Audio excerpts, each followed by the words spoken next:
मित्रों नमस्कार। आज आपका पुनः स्वागत है हमारे YouTube चैनल पर। मैं हूं आपका मित्र RD पंडित। आइए आज प्रश्नोत्तरी सेशन को आपके बीच प्रस्तुत करते हैं।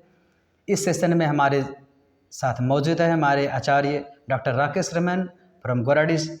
तो हम आज इस सेशन में जानना चाहेंगे सर से, चूँकि सर संसार और अध्यात्म दोनों को साथ ले चलते हैं। एक लंबा एक्सपीरियंस है आध्यात्मिक यात्रा का और संसार का भी। तो एक खूबसूरत सा प्रश्न जो हमारे सारे ऑडियंस के लिए, खास करके मेरे लिए लाजवाब होगा, वो प्रश्न है हमारे लिए इस तरह से कि महाभारत के कुछ ऐसे विशिष्ट रहस्य बताया जाए जो कि अभी तक हम लोग अनुभव नहीं कर पाए। तो ये ऐसा है महाभारत के कुछ विशिष्ट रहस्य। स्वागत सर हमारा इस सेशन में। ठीक है रामदयाल जी, आप सभी मित्रों को प्रणाम।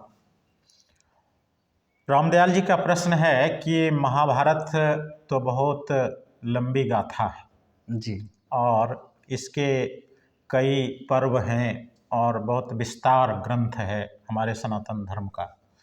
लेकिन महाभारत को एक मतलब सार संक्षेप में यदि कहा जाए तो यह मनुष्य के लिए कैसे उपयोगी है। जी, मैं इसको बहुत ही कम समय में और बहुत छोटे से जवाब में इसको मैं बताना चाहूँगा कि महाभारत का जो पहला श्लोक है वो शुरू होता है धर्म क्षेत्रे कुरुक्षेत्रे और धृतराष्ट्र और संजय।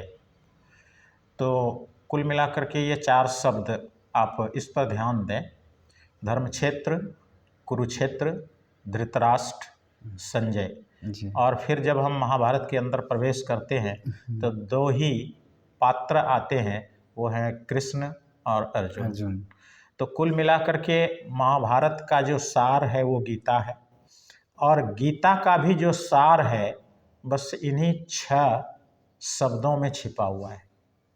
धृतराष्ट्र, संजय, धर्मक्षेत्र, कुरुक्षेत्र, कृष्ण और अर्जुन। इन 6 शब्दों को पहले हम समझें। हमारे रचनाकार वेदव्यास जी, उन्होंने बड़ी ही पैनी नज़र से ये 6 नाम उन्होंने दिया। धर्म क्षेत्रे, धर्म क्षेत्रे का अर्थ है, धर्म कहते हैं विशिष्टता को। मनुष्य जीवन है, इसमें जब हम कुछ विशिष्ट करते हैं तो वो धर्म कहलाता है। जो सामान्य करते हैं वो धर्म नहीं है, वो क्या है, कर्म। कहते हैं ना कि धर्म और कर्म। तो कुछ विशिष्ट जब हम करते हैं तो वो हमारा धर्म होता है। तो धर्म का एक सीधा शाब्दिक अर्थ है विशिष्टता जी। और क्षेत्र का अर्थ होता है स्थान, जगह, एक विस्तार, बड़ा सा जगह, उसको हम क्षेत्र कहते हैं या भूमि कह सकते हैं, मैदान कह सकते हैं। जी, जी। तो निश्चित रूप से धर्म क्षेत्र का अर्थ क्या हो जाता है कि एक विशिष्ट बड़ा सा भूमि, बड़ा सा क्षेत्र, एक विशिष्ट भूमि। तो अब आप सोच करके देखें कि यह विशिष्ट भूमि कौन सा है, क्या है विशिष्ट भूमि, इसको आप सोचें।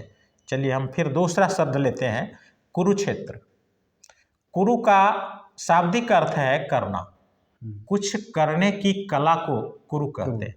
और क्षेत्र का अर्थ फिर हो गया भूमि, अर्थात करने की भूमि क्या है।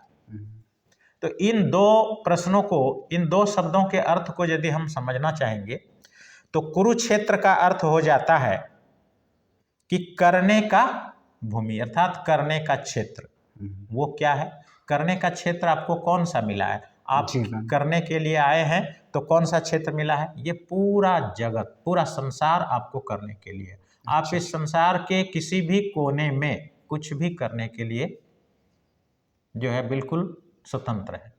तो करने का क्षेत्र, एक मनुष्य के लिए करने का क्षेत्र कौन सा हो गया, संसार। अर्थात संसार को क्या कहा वेदव्यास जी ने, कर्म क्षेत्र। और धर्म क्षेत्र अर्थात अब इस समस्त संसार में कुछ विशिष्ट करने का, खास, यदि आपका कुछ खास करने का हो तो वो किससे आप करेंगे, अपने शरीर से कर सकते हैं। तो धर्म क्षेत्र का अर्थ है हमारा ये भौतिक शरीर जी, जिससे हम जीते हैं और फिर एक दिन ये शरीर छोड़कर हम चले जाते हैं। ये जो भौतिक शरीर है जो पंचतत्व से मिला है, यही धर्म क्षेत्र है। अच्छा, और कुरुक्षेत्र क्या है, ये पूरा जगत जहां हम कुछ करने आए हैं। तो ये शरीर को लेकर के इस संसार में कुछ करना, ये धर्म क्षेत्र और कुरुक्षेत्र का अर्थ हो गया। अब इस धर्म क्षेत्र के द्वारा कुरुक्षेत्र में करना क्या है? तो तीसरा शब्द आता है धृतराष्ट्र। धृत का अर्थ होता है धारण करने वाला, और राष्ट्र का अर्थ होता है एक विशेष संरचना, एक आकृति, एक आकार, अर्थात उसको आप स्ट्रक्चर कह सकते हैं। जैसे हम राष्ट्र कहते हैं, जैसे भारत राष्ट्र कहते हैं, तो भारत राष्ट्र कहते ही भारत का नक्शा हमारे दिमाग में घूमने लगता है। तो कोई भी राष्ट्र का जब हम नाम लेते हैं तो एक विशेष संरचना, एक इमेजिंग होता है कि एक संरचना उसकी है, एक आकार उसका है। तो धृत का अर्थ हो गया धारण करने वाला, और राष्ट्र का अर्थ हो गया संरचना।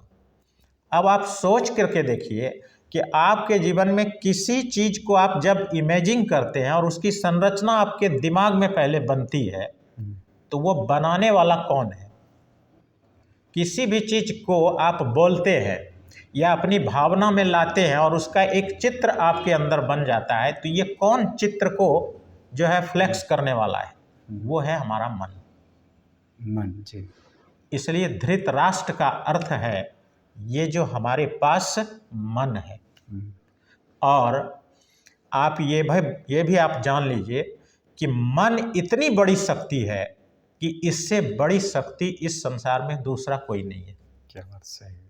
भले ही मन एक अंधी शक्ति है, मन को यदि बुद्धि की दिशा नहीं दी जाए तो यह मन बहुत बड़ा विस्फोट कर सकता है, आत्महत्या तक कर सकता है। इससे बड़ा और विस्फोट क्या होगा? सही बात। इस संसार को जलाकर राख कर सकता है। आज देखिए एक परमाणु बम बन के तैयार है।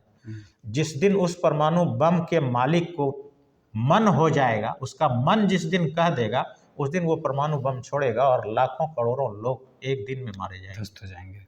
तो मन इतनी बड़ी शक्ति है कि मन से कोई और बड़ी शक्ति नहीं है। तो निश्चित रूप से मन एक अंधी बहुत बड़ी शक्ति है। और वो क्या है? महाभारत में धृतराष्ट्र जो है वो इतनी बड़ी अंधी शक्ति लेकर बैठा हुआ है। अच्छा। और वो प्रत्येक मनुष्य के शरीर में है, प्रत्येक मनुष्य के पास वो इतनी बड़ी शक्ति जो अंधी शक्ति लेकर के खड़ा है, वो हमारा मन है। अब इसको क्या चाहिए? इस मन को क्या चाहिए? यदि मन को इतनी बड़ी शक्ति है तो इस शक्ति का उपयोग कैसे होगा? बुद्धि से होगा। और उस बुद्धि के लिए क्या चाहिए? विवेक चाहिए, प्रज्ञा चाहिए।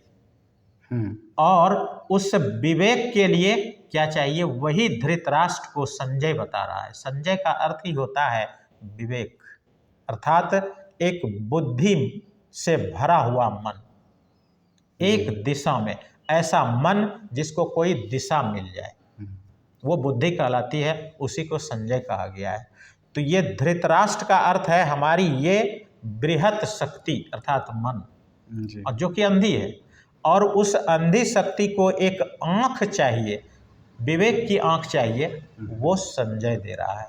क्या बात, बहुत विशिष्ट। अब चौथी बात आती है, 4 बातें हो गई, 5वीं बात आती है कि ये कृष्ण क्या है और अर्जुन क्या है। अर्जुन भी हमारे पास ही है। अर्जुन का अर्थ ही है, औ का अर्थ होता है नहीं, और रिजु का अर्थ होता है एक सरलता, स्ट्रेट लाइन रिजु कौन कहलाती है। तो सरलता जो नहीं है, जो सरल नहीं है, वो कौन सरल नहीं है? हमारा मन। आप देखते हैं अर्जुन प्रश्न पर प्रश्न पूछे जाते हैं, लेकिन कभी वो स्ट्रेट में नहीं आते हैं कि हाँ जी हमने समझ लिया। ये जो हमारे मन की वक्रता है, ये मन का जो टेढ़ापन है, यही अर्जुन है। ये प्रत्येक मनुष्य के अंदर है। वही जो टेढ़ा मन है, जो समस्या रोज दिन नई उत्पन्न करती है, उस टेढ़े मन को समस्या उत्पन्न होती है। हमारे शरीर को समस्या उत्पन्न हो या नहीं हो, लेकिन मन को एक समस्या लगता है। ये जो हमारा टेढ़ा मन है और सरल मन, यही अर्जुन है।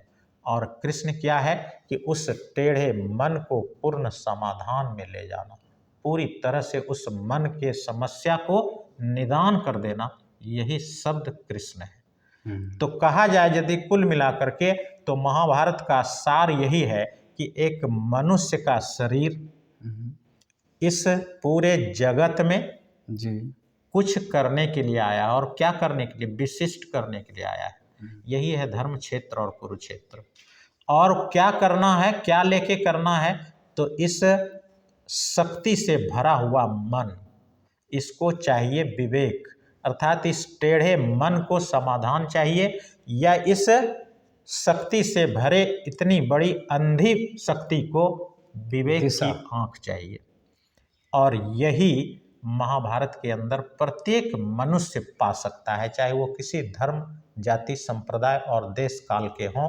कोई भी मनुष्य महाभारत में बस यही सीख सकता है, अपने मन का पूरा समाधान, अपने मन की सरलता और अपने मन की शक्ति को एक नई दिशा। उसके लिए आपको कुछ विशेष करना होगा इसी भौतिक शरीर से, इसी संसार में रह करके। क्या बात। तभी हमेशा आप देखेंगे इस महाभारत में द्वंद्व है। क्या द्वंद्व है? कि हमेशा संसार और शरीर के बीच द्वंद्व है। इस भौतिक शरीर और इस भौतिक संसार के बीच द्वंद्व है कि पाप क्या है? पाप है तो पुण्य भी है, अच्छा है तो बुरा भी है। जहाँ पाप है वहाँ पुण्य है, जहाँ सरल है वहाँ असरल है। तो निश्चित रूप से एक मनुष्य को जब तक संजय रूपी विवेक नहीं मिलेगा और कृष्ण रूपी समाधान नहीं मिलेगा, तो इस कुरुक्षेत्र में और इस धर्म क्षेत्र में रह करके मनुष्य जो है अपने आप को निखार नहीं पाएगा। और जिस दिन मनुष्य के इस अंधे मन को विवेक रूपी आंख मिल जाएगी, तभी सच्चा धर्म स्थापित होगा और तभी मनुष्य पाप, पुण्य, शुभ और अशुभ का निर्णय कर पाएगा और वह विवेकशील हो सकता है, और तभी धर्म की सही स्थापना हो सकती है। इसलिए धर्म की स्थापना के लिए सभी संप्रदाय के लोगों को महाभारत और गीता पढ़नी चाहिए और उनका अनुसरण करना चाहिए। धन्यवाद जी। धन्यवाद मित्रों।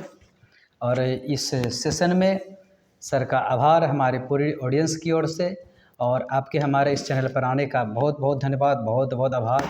प्रणाम।